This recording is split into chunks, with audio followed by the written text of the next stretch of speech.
What useful function do derivatives serve in our economy? We got along quite well without them for many years. He can get worked up more on this than I can, so I'm going to let him answer that for that. Well, I think the usefulness of derivatives has always been overrated. If we didn't have any derivatives at all, including contracts to buy and sell grain that were traded on exchanges, we'd still have plenty of oats and wheat. I mean, I think it is slightly more convenient for people to be able to hedge their risks of farming by using derivative markets and commodities.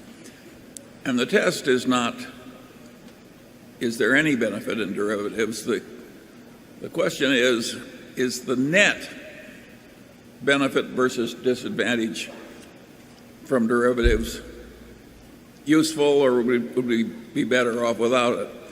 My own view is that if we went back to having nothing but derivative trading and commodities, metals, currencies, safely conducted under responsible rules, and all other derivatives contracts vanished from the earth, it would be a better place.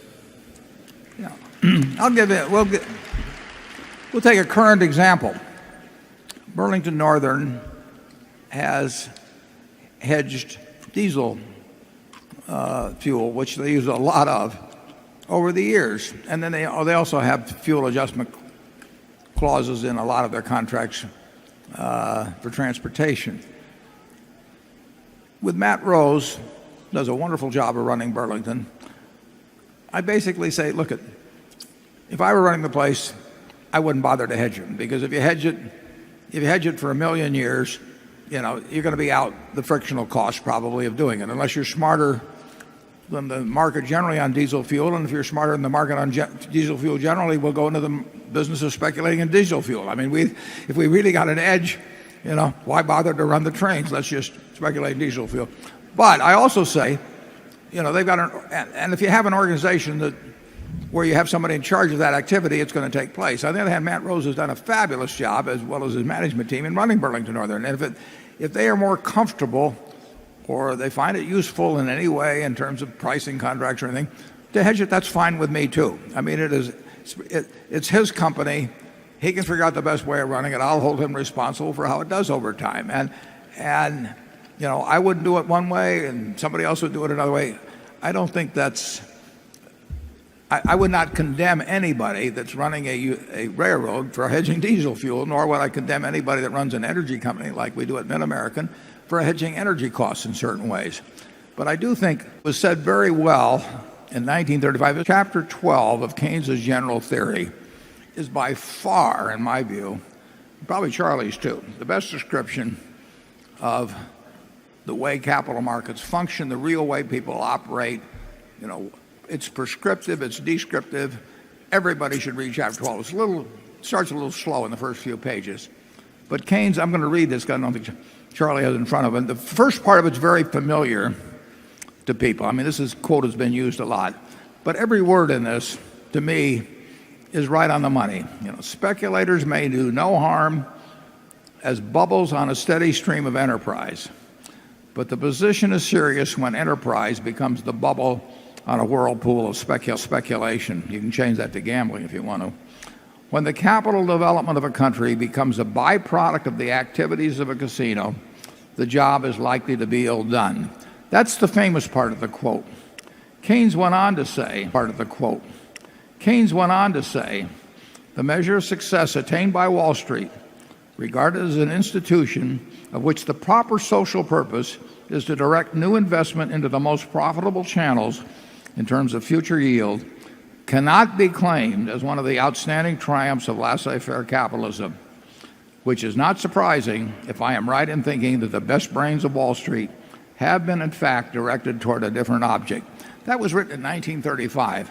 I don't think there's been anything better written about how government, how citizens should look at Wall Street and what it does and it doesn't. It's always had this mixture of a casino operation and a very socially important operation. And when derivatives became popular and the more academia was behind them 100%. They were teaching more about how to value an option than they were about how to value a business. And I witnessed that and it drove me crazy. But in 1982, Congress was considering the expansion of a derivative contract to the general public in a huge publicized way.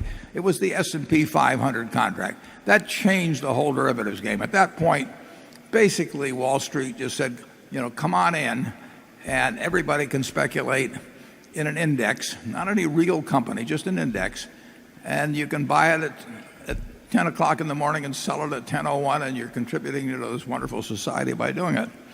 And I wrote a letter to Congressman Dingell, and if we'll put up Exhibit 5, I just excerpted a few of the statements I made there. And I said, this was 1 month before they put in trading in the S&P 500 April. They put it in April 1982 in Chicago. They did a little in Kansas City first. And I went through 4 pages of things, and I just pulled out a few things. But I think that to some extent what I forecasted then has turned out to be the case, and then it got squared and all of that in terms as both the people in Wall Street kept dreaming up new and new ways for people to gamble, and people in Wall Street kept dreaming up new and new ways for people to gamble, and as I say, academia was applauding all along the way and getting hired as consultants to various exchanges to tell them how wonderful they were in terms of their social purpose. And I think that, well, it's up there for you to read. I'd be glad. The whole letter was reprinted, I believe, in Fortune at one time, Carol, but was it? By the way, this was, if I remember right, this was like the only letter in opposition to this uniformly acclaimed new world of better gambling and things related to securities. Warren wrote the letter all those years ago, and it was the only letter. Incidentally, he basically said the idea is insane. It'll do more harm than good. Then as now, people didn't pay that much attention to him. And I'll venture that very few people in this room know, you all know that if you buy a stock, you have to hold it for a very long period of time to get a special capital gains treatment on it.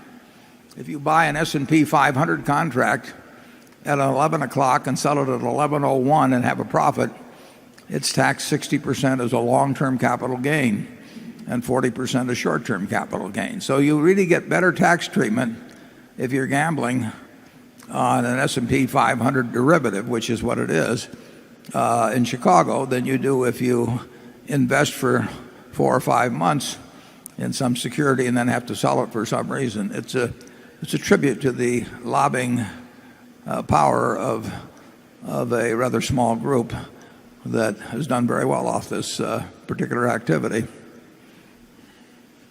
Charlie, can you think of any reason why it's 60% long-term gain if you hold something for 30 seconds? Well, of course it's crazy.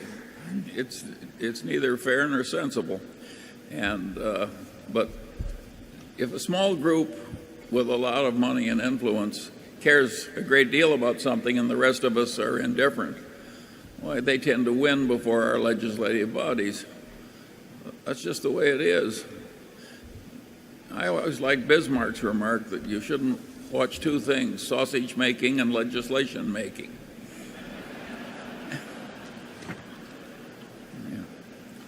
Okay, with those hopeful words, we're going to break for lunch. But before we break for lunch, I made a charitable wager with a group, Protege Partners, 2 years ago about the behavior of funds that they would select, hedge funds, and the S&P index fund. The duration of our wager is 10 years, and whichever one loses, the money goes, well, the money from both goes to the winner's charity is what it amounts to. An interesting firm out in the West Coast that supervises what they call these long bets. You can see at this point, I'm behind.